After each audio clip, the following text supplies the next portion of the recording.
Today we're going to get into my new greens bubbler, how it's built, what it's made of, and how we use it. That's coming up next on The Urban Farmer.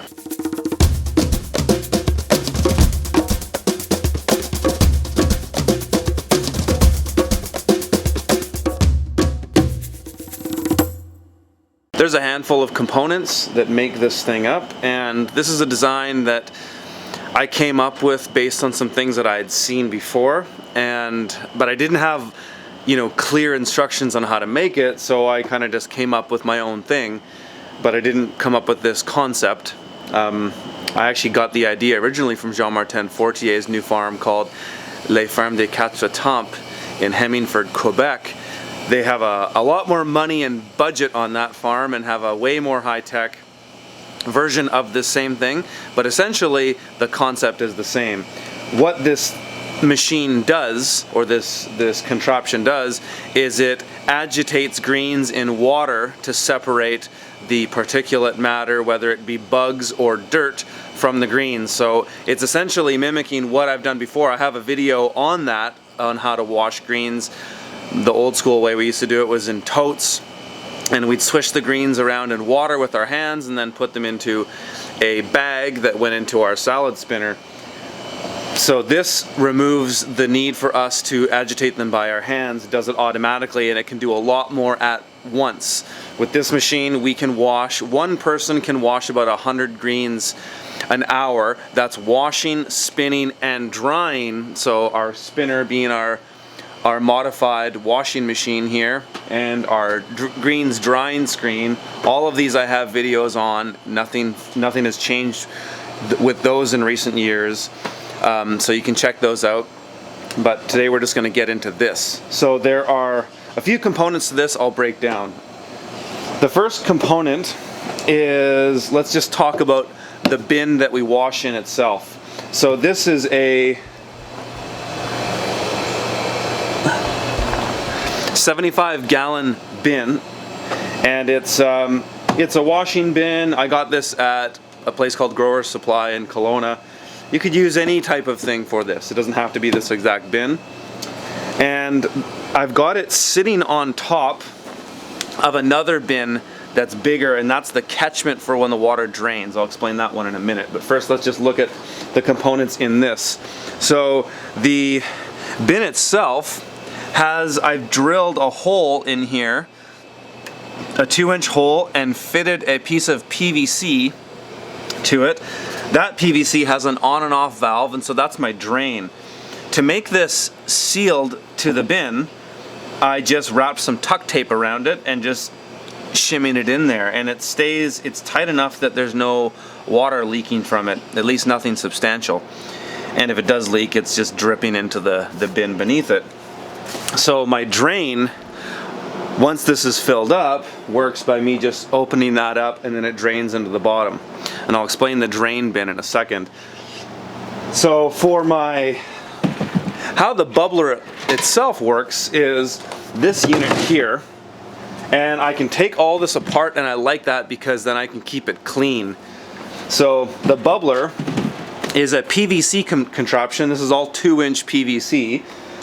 And air comes in from this one, from a pump. I'll show you that in a second.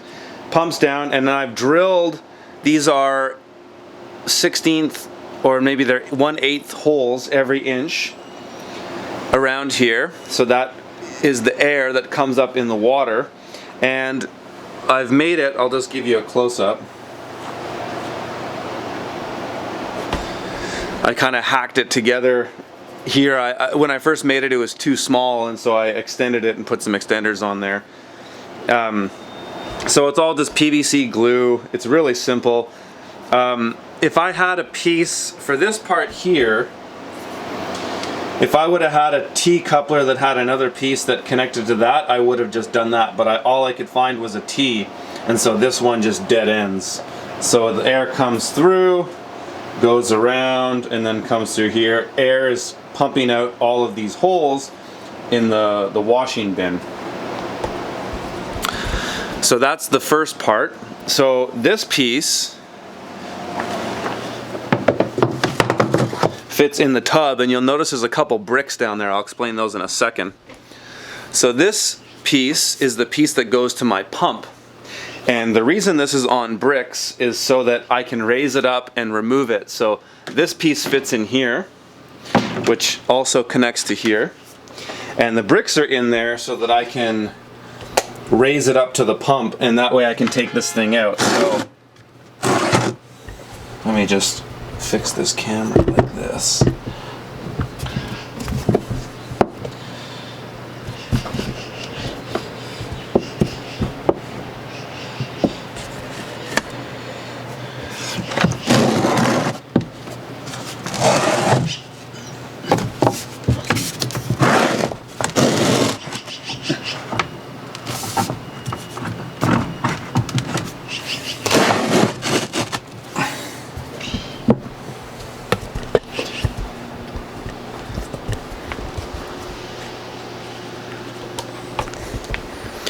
So by those bricks going underneath it, it raises the whole thing up, and then it fastens to my pump. And when I want to take it out to clean it, then I just pull those bricks out. This thing pulls down, and then I can take it apart, wash it on my washing table. So that's essentially the inside tub. So let's look at the pump. The pump is just a simple jacuzzi pump. It says it's a 60-watt blower. So I just got it from like a place that sells hot tub equipment. It cost about $200, and I've just wired it up to a power bar. So when I turn that on, the blower runs. So that's the basics of the top piece. Now let's look at the bottom piece. The top bin sits on a larger bin that's essentially a catchment, and it acts as a catchment for the water that drains out of the washing bubbler, and also my washing table. So I've got just a simple frame of 2x6s that holds that bin on top of this one, and then let's uncover that.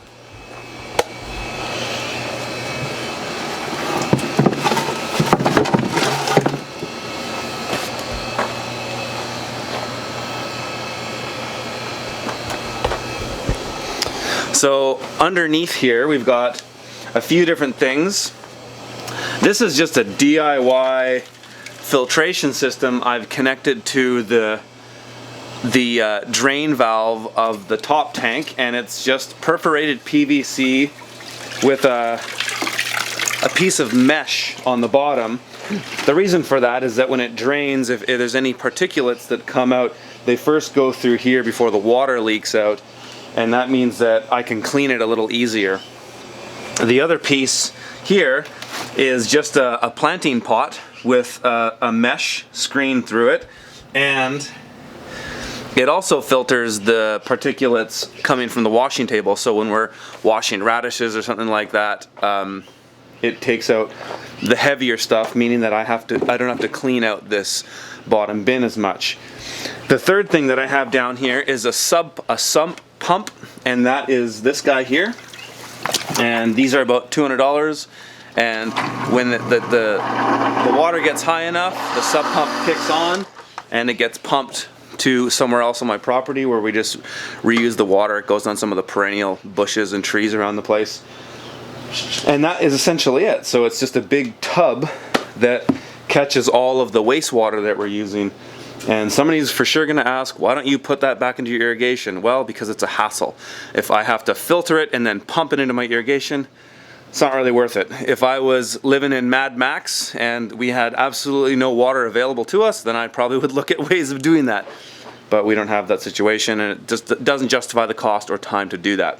So right now I'm just happy pumping it onto perennials around my property. So this is how I clean this thing out, and this is why I kind of made it modular, that it can be taken apart really easily, is just so it's easy to clean out. So when I'm done washing a bunch of greens, I first drain it through the main drain valve, but then of course there's going to be some leftover debris in there, being slugs or dirt and all that. So I can just flip it up on the base like this, and then just give it a nice little spray out to keep it nice and clean. That water just dumps back in the bottom bin, and then I can just reset it and I'm good to go again. This is the only part of this system that isn't totally dialed in, is how we get the greens from the bubbler into the spinner. Right now we've been using these washing bags. If you check out my old video on how to wash greens, you'll see how that works. Right now I've just got a receptacle that drains, and it's a little tote, it's actually a pot, a growing pot, and the bag fits over top of it, and I dump the greens into that, then it goes into the spinner from there. So now we'll wash some greens and you guys will see how this puppy looks in action.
So that is the greens bubbler. I hope you guys have found that helpful. If you want to see more stuff like this, hit the subscribe button right now. Like and share these videos with your friends.